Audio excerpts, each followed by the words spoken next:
ये कहानी है एक आदमी और उसकी 3 बेटियों की है। उसकी बीवी कुछ साल पहले वफात पा चुकी थी। उसकी तीनों बेटियां बहुत खूबसूरत थीं, मगर सबसे छोटी बेटी अपनी बहनों में सबसे ज्यादा समझदार थी। उसका नाम ज़ैनब था। करमदीन अपनी तीनों बेटियों से बहुत प्यार करता था।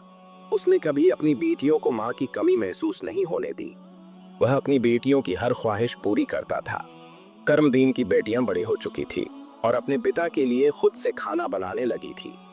जब करमदन काम के सिलसिले में बाहर जाता तो उसकी बेटियां उसके लिए खाना तैयार करके साथ दे देती। उसी गांव में एक बेवा औरत भी रहती थी जिसकी एक बेटी थी।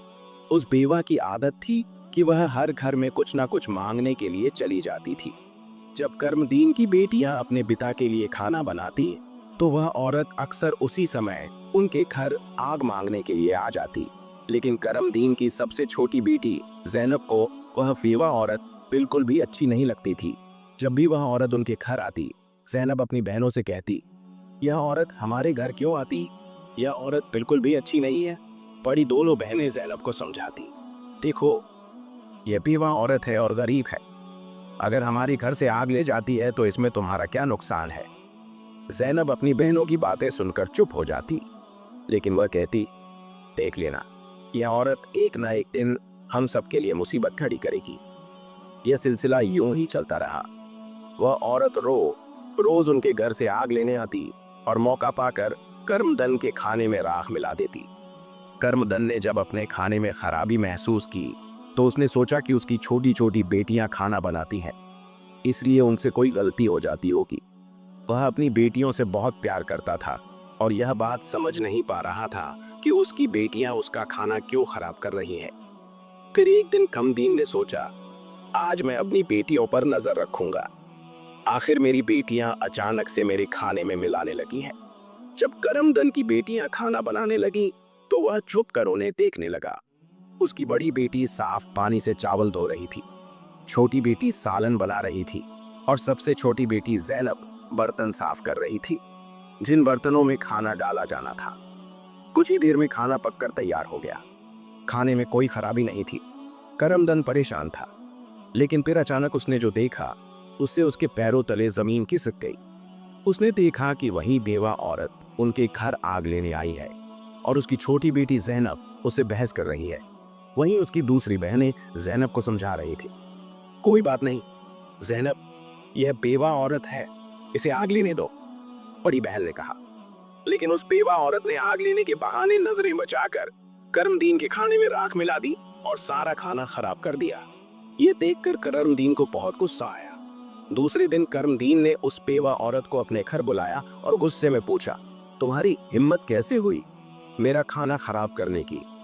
वह औरत बड़ी नाटकीय अंदाज में करमदीन के पास आई और उसके सीने पर हाथ फेरते हुए कहने लगी, अरे मैं तो यह देख रही थी कि तुम सच में अपनी बेटियों से प्यार करते हो या नहीं।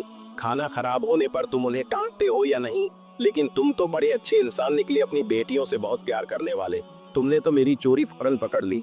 अब मुझे यकीन हो गया है कि तुम अपनी बेटियों से बहुत प्यार करते हो। आइंदा ऐसा कुछ नहीं होगा। कर्मदिन उसकी बातों और उसके नाटक पर यकीन करने लगा, क्योंकि वह बेवा औरत खूबसूरत थी। कर्मदन उसके व्यवहार से प्रभावित होकर कुछ भी कहने की बजाय उसे अपनी पत्नी बनाने का फैसला कर बैठा। कुछ ही दिनों में उसने अपनी बेटियों की इजाजत के बिना उस बेवा औरत से शादी कर ली और उसे अपने घर ले आया। शादी के कुछ ही दिनों बाद वह बेवा औरत कर्मदन की तीनों बेटियों से सख्त नफरत करने लगी। वह चाहती थी कि किसी भी तरह कर्मदीन की बेटियां इस घर से निकल जाएं। उसने उन्हें घर से निकालने के लिए तरह तरह के मंसूबे बनाने शुरू कर दिए। वह सोचती थी कि अगर बेटियां घर से चली जाएंगी तो वह और उसकी अपनी बेटी आराम से ऐश की जिंदगी जी सकेंगी। साथ ही कर्मदीन का पूरा ध्यान सिर्फ उसी और उसकी बेटी पर रहेगा। वह जानती थी कि कर्मदन अपनी बेटियों से बहुत मोहब्बत करता है और उन्हें जरा भी दुखी नहीं नहीं देख सकता। उसकी अपनी बेटी हमेशा कीमती कपड़े पहनकर घूमती रहती थी, जिससे वह मॉडर्न लगती थी। लेकिन सौतेली माँ ने कर्मदन की तीनों बेटियों को घर का सारा काम करने पर मजबूर कर दिया। वह उन्हें ठीक से पेट भर खाना भी नहीं देती थी और धीरे धीरे उनकी दूसरी जरूरतें भी कम कर दी। तीनों बहनें हर समय दुखी रहने लगी। एक दिन दो बड़ी बहनें रो रही थीं, तो जैनब अपनी बड़ी बहनों के पास आई और कहने लगी, प्यारी बहनों आओ, हम तीनों कहीं बाहर चले ताकि हमारा दिमाग फ्रेश हो जाए। फिर वह तीनों बहनें घर से निकल गईं और चलते चलते एक जंगल में जा पहुंची। वहां एक घने दरख्त के नीचे बैठकर वे रो रो कर अपनी माँ को याद करने लगी। इतने में उनके पास से एक अल्लाह वाले बुजुर्ग का गुजर हुआ। जैनब जमीन पर बैठी रो रही थी और कह रही थी, ऐ मेरे अल्लाह, हम मजलूम लड़कियां हैं और बहुत दुखी हैं। आप देख रहे हैं ना कि हमारी सौतेली माँ हम पर कितना जुल्म करती है। हम कितने दिनों से भूखे हैं। अल्लाह वाले बुजुर्ग पास ही खड़े होकर उनकी बातें सुन रहे थे। फिर वे जैनब से मुखातिब होकर बोले, बेटियों, तुम तीनों यहाँ इस दरख्त के नीचे रोज आती हो, तुम्हें क्या दुख है? तुम मुझे बता सकती हो। जैनब ने रोते हुए अल्लाह वाले बुजुर्ग को सारा वाकया सुना दिया। उनकी बात सुनकर बुजुर्ग को बहुत दुख हुआ। वे बोले, बेटी, यहाँ से थोड़ी दूरी पर मेरी झोपड़ी है, मैं वहां रहता हूँ और इबादत करता हूँ। मेरी झोपड़ी के बाहर एक अनार का दरख्त लगा है जिस पर पके हुए अनार लगे हुए हैं। तुम जाओ और उस दरख्त से जितने मर्जी अनार तोड़कर खा लो। ये सुनकर तीनों लड़कियां खुशी खुशी उस झोपड़ी के पास पहुंची। उन्होंने देखा कि दरख्त पर बहुत ही खूबसूरत और रसीले अनार लगे हुए हैं। तीनों ने एक एक अनार तोड़ा और बैठकर मजे से खाने लगी। जब उनका पेट भर गया तो उन्होंने बुजुर्ग का शुक्रिया अदा किया और घर वापस आ गई। इसके बाद जब उनकी सौतेली माँ उन्हें खाना नहीं देती तो वे रोज जंगल जाती और उन अनार को खाकर अपना पेट भर लेती। धीरे धीरे उन्होंने अपनी माँ का दिया हुआ खाना बिल्कुल छोड़ दिया। अब उनकी सौतेली माँ सोचने लगी, मैं इन लड़कियों को खाने को कुछ नहीं देती, मैं इनसे इतना काम करवाती हूँ, उन्हें जलील करती हूँ, फिर भी इनके चेहरे पर एक अजीब सी चमक है। इनमें से कोई बीमार भी नहीं पड़ती, बल्कि इनकी खूबसूरती बढ़ती जा रही है। और मेरी बेटी, जिसे मैं इतना अच्छा खाना देती हूँ, वह उनके आगे बदसूरत लगती है। दूसरे दिन जब वह लड़कियां जंगल की तरफ गई तो सौतेली माँ ने अपनी बेटी को उनका पीछा करने के लिए भेज दिया। जब तीनों लड़कियां अनार तोड़कर खा रही थीं, तो जैनब ने अपनी सौतेली बहन को देख लिया। उसने बाकी बहनों से कहा, यह लड़की हमारा पीछा कर रही है, मैं इसे यहाँ से भगा देती हूँ। फिर जैनब ने अपने हाथ में पकड़ा अनार छुपा लिया और बोली, अगर ये सब कुछ अपनी माँ को बता देगी तो ये हमारे लिए परेशानी का कारण बन सकती है। लेकिन जैनब की दूसरी बहनें बोली, जैनब, तुम कैसी बातें कर रही हो? ये बेचारी बेकसूर है। जैनब की बड़ी बहनें बोली, हमारी सौतेली माँ तंग करती हैं, ये तो हमें कुछ नहीं कहती। इसके बाद तीनों बहनों ने अपनी सौतेली बहन को पास बिठाया और उसे एक अनार पकड़ा दिया। लेकिन सौतेली बहन ने अनार नहीं खाया और जल्दी से अपनी माँ के पास जाकर कहने लगी, माँ, वे लड़कियां भूख ही नहीं रहती, वे तो जंगल में एक दरख्त से अनार तोड़कर खा लेती हैं। उसी दरख्त के पास एक बुजुर्ग भी इबादत कर रहे थे और उन्होंने भी उन्हें रोकने की कोशिश नहीं की। यह सुनकर सौतेली माँ को बहुत गुस्सा आया। वह सोचने लगी, मैं इन लड़कियों को अनार खाने से कैसे रोकूं। पूरा दिन वह गुस्से में ही रही। जब शाम को करमदीन काम से घर वापस आया तो उसने अपनी बीवी को परेशान देखा। वह बोला, तुम्हें क्या परेशानी है? क्यों इतनी उदास बैठी हो? वह कहने लगी, मेरे सिर में बहुत तेज दर्द है और यह किसी दवा से ठीक नहीं होगा। करमदीन ने पूछा, तो फिर कैसे ठीक होगा? वह तुरंत बोली, जंगल में एक अनार का दरख्त है जिस पर लाल लाल अनार लगे हैं। अगर तुम उस दरख्त को जड़ से कटवा दो और उसकी जड़ें उबालकर दवा बना लो और मेरे माथे पर लगाओ तो मेरा सिर दर्द ठीक हो सकता है। करमुद्दीन ने कहा, बस इतनी सी बात। फिर उसने कुछ आदमियों को बुलाया और उन्हें पैसे देकर कहा, जंगल में एक अनार का दरख्त है, तुम लोग उसे जड़ से उखाड़ फेंको को और उसकी जड़ें मुझे लाकर दो। कुछ ही घंटों में वे आदमी उस दरख्त को जड़ से उखाड़कर उसकी जड़ें करमदीन के पास ले आए। करमदीन ने जल्दी से आग जलाई और उन जड़ों से दवा बनाकर अपनी बीवी के माथे पर मलने लगा। थोड़ी ही देर में उसकी बीवी कहने लगी, अब मुझे आराम है। अगले दिन जब तीनों बहनें जंगल गईं तो उन्होंने देखा कि अनार का दरख्त किसी ने जड़ से उखाड़ दिया है। ये देखकर वे बहुत परेशान हो गईं और सोचने लगीं, अब हम क्या खाएंगे? तभी वे तीनों लड़कियां वहीं बैठकर रोने लगी। उनके रोने की आवाज सुनकर अल्लाह वाले बुजुर्ग अपनी झोपड़ी से बाहर आए। वे समझ गए कि लड़कियां क्यों रो रही हैं। वे बोले, इसमें रोने की क्या बात है, अल्लाह तुम्हें इससे भी बेहतर कुछ देगा। फिर अल्लाह वाले बुजुर्ग ने अपनी उंगली से जमीन की तरफ इशारा किया और वहां पर एक छोटी सी नदी बन गई जिसमें पानी की जगह दूध बह रहा था। उन्होंने उन लड़कियों को एक मिट्टी का प्याला दिया और कहा, जहां से जितना मर्जी हो दूध पियो।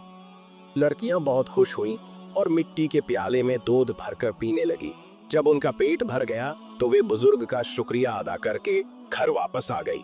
इसके बाद उनका रोज का यह मामूल हो गया कि वे तालाब के पास जाती और मिट्टी के प्याले में दूध भरकर पी लेती। उनकी सौतेली माँ उनकी सेहत देखकर हैरान थी। उसने अपनी बेटी को बुलाया और कहा, मैंने तो जंगल से अनार के दरख्त का नामो निशान मिटा दिया था, फिर भी इन लड़कियों की सेहत पर कोई असर नहीं पड़ा। मैं तो इन्हें पेट भर खाना भी नहीं देती। आखिर यह ऐसा क्या खा रही है जिससे इनकी सेहत इतनी अच्छी हो रही है। बेटी से कहा, इनका पीछा करो और पता लगाओ कि यह क्या खाती है। लड़की फिर से अपनी बहनों का पीछा करते हुए जंगल में गई। जब तीनों मिट्टी के प्याले से दूध पी रही थी तो जैनब ने पीछे मुड़कर देखा। उसने अपनी सौतेली बहन को चुपचाप खड़ा देखकर बाकी बहनों से कहा, देखो यह लड़की फिर हमारा पीछा कर रही है। ने अपनी बहनों से कहा, तुम लोग जल्दी उठो और इसे यहाँ से भेजो, क्योंकि अगर इसने हमारे तालाब को देख लिया तो ये घर जाकर सब बता देगी और फिर घर में हंगामा खड़ा हो जाएगा। लेकिन जैनब की बड़ी बहनों ने उसे डांटते हुए कहा, तुम्हारा आखिर मसला क्या है?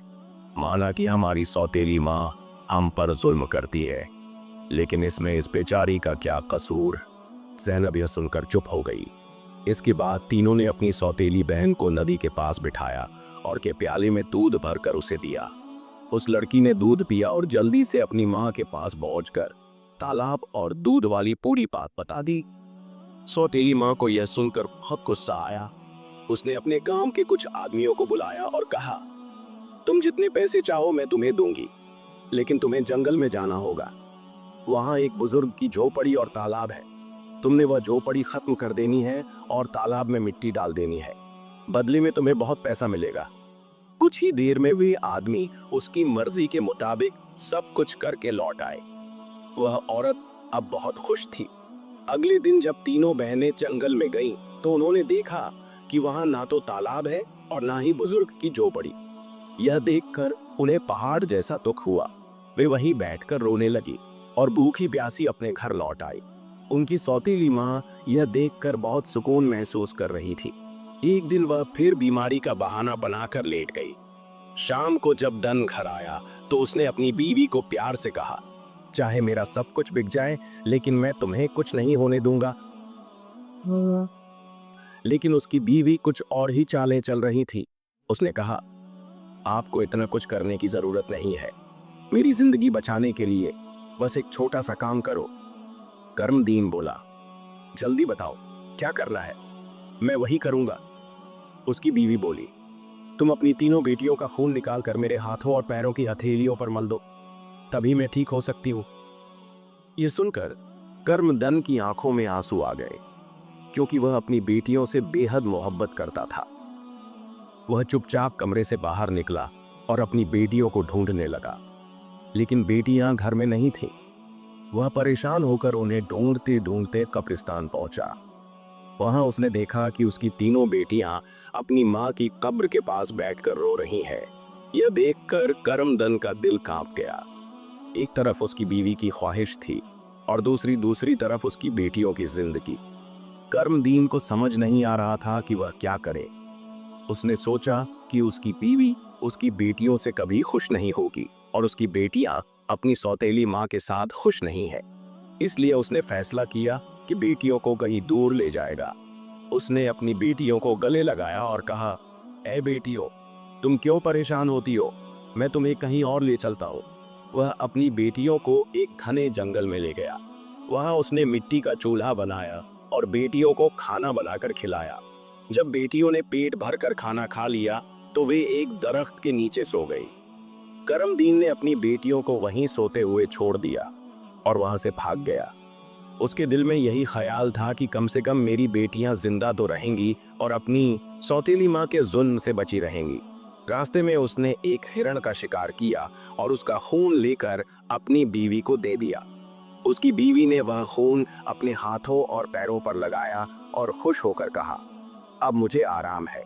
उसे यकीन हो गया कि कर्मदीन ने अपनी बेटियों को मार दिया।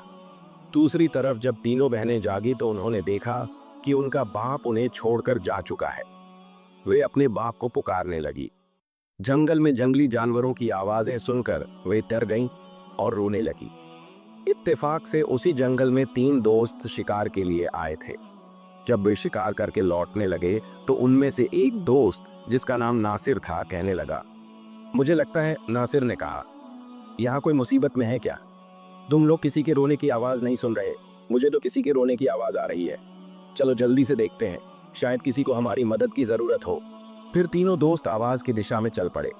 आगे जाकर उन्होंने देखा कि 3 खूबसूरत लड़कियां बैठी हुई रो रही हैं।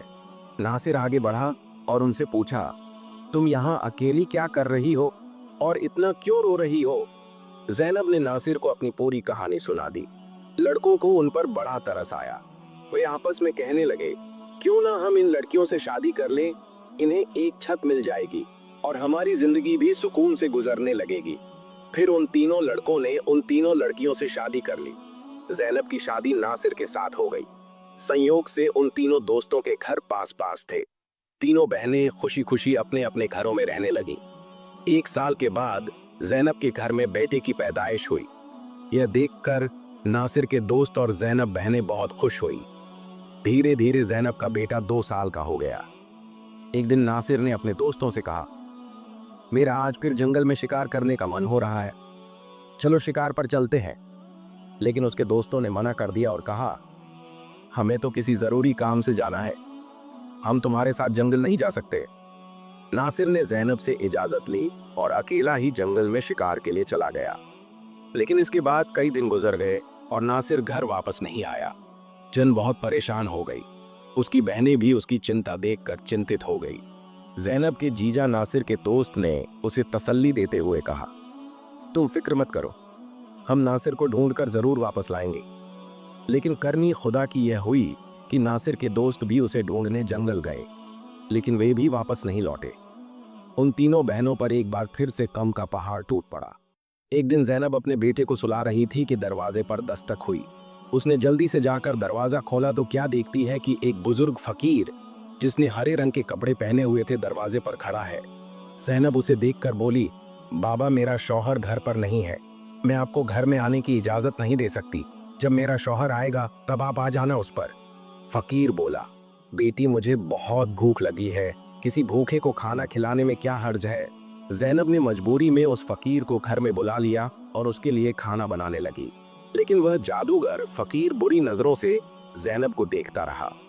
फिर वह जादूगर उठकर जैनब के करीब आया और बोला, सुनो लड़की, तुम मुझे बहुत अच्छी लगती हो, अपने बेटे को छोड़ दो और मुझसे शादी कर लो।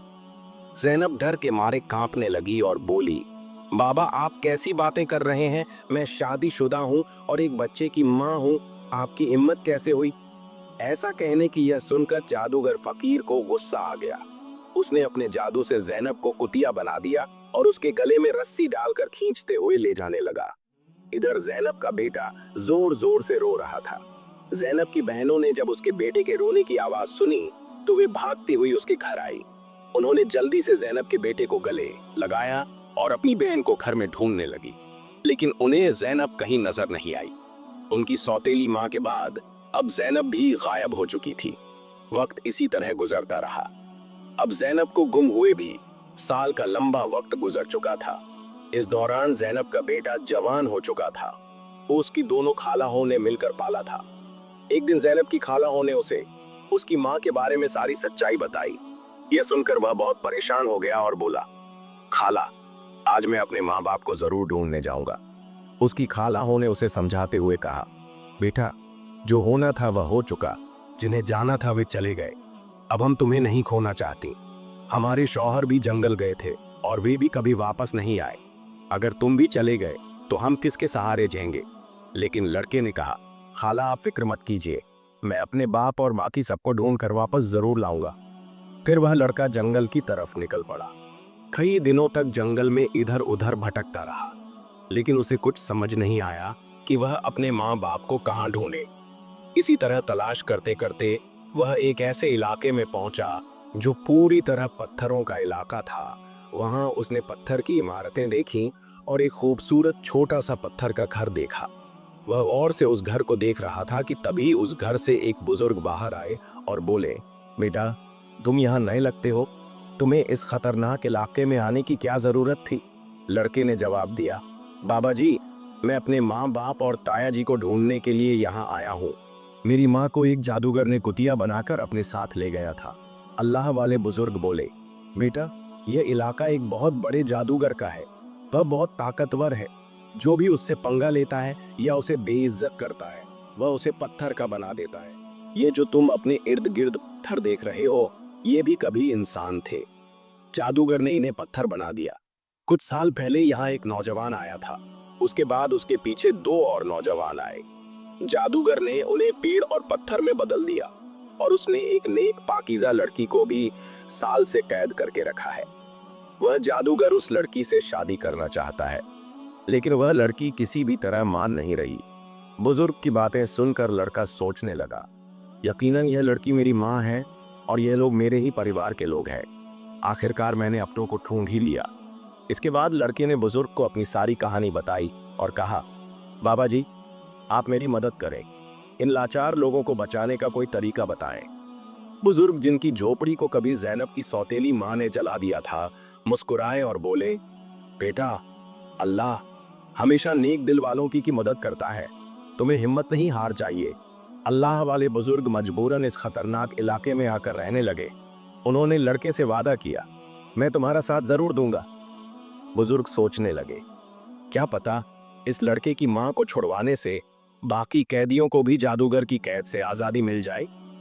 बुजुर्ग ने बाकी गांव वालों को बताया, यह मेरा पोता है जो दूसरे गांव से मुझसे मिलने आया है। जब जादूगर को शक हुआ कि गांव में कोई नया लड़का आया है, तो तुरंत अल्लाह बुजुर्ग के पास पहुंचा और पूछने लगा, यह कौन है? बुजुर्ग ने जवाब दिया, यह मेरा पोता है। इस तरह जादूगर और लड़के की मुलाकात हुई। लड़का अपनी पहचान छुपाकर जादूगर से मिलने लगा। जादूगर ने लड़के को देखकर कहा, तुम बहुत समझदार लगते हो और अपने दादा की तरह नेक और मासूम हो। कल तुम मेरा एक काम करोगे। मैं तुम्हें एक इमारत में भेजूंगा जहां एक लड़की को मेरा पैगाम देना है। मैं उससे शादी करना चाहता हूँ। लड़का समझ गया कि वह अपनी माँ से मिलने जा रहा है। वह बहुत खुश हुआ और सोचने लगा कि वह अपनी माँ के लिए फूल ले जाएगा। उसने योजना बनाई कि वक्त आने पर वह अपनी माँ को पहचानने के लिए अपनी पहचान जाहिर करेगा। ज़ैनब की शादी के वक्त नासिर ने उसे एक अंगूठी दी थी जिस पर उसका नाम लिखा हुआ था। बाद में ज़ैनब ने वह अंगूठी अपने बेटे को पहना दी थी। सालों बाद वह अंगूठी बढ़ाकर दोबारा बनाई गई और लड़के ने अब भी वही अंगूठी पहनी हुई थी। अल्लाह वाले बुजुर्ग ने लड़के से कहा, अपनी अंगूठी को फूलों के गुलदस्ते में छुपा दो। जब तुम्हारी माँ इसे देखेगी तो वह तुरंत तुम्हें पहचान लेगी, लेकिन यह काम आसान नहीं होगा।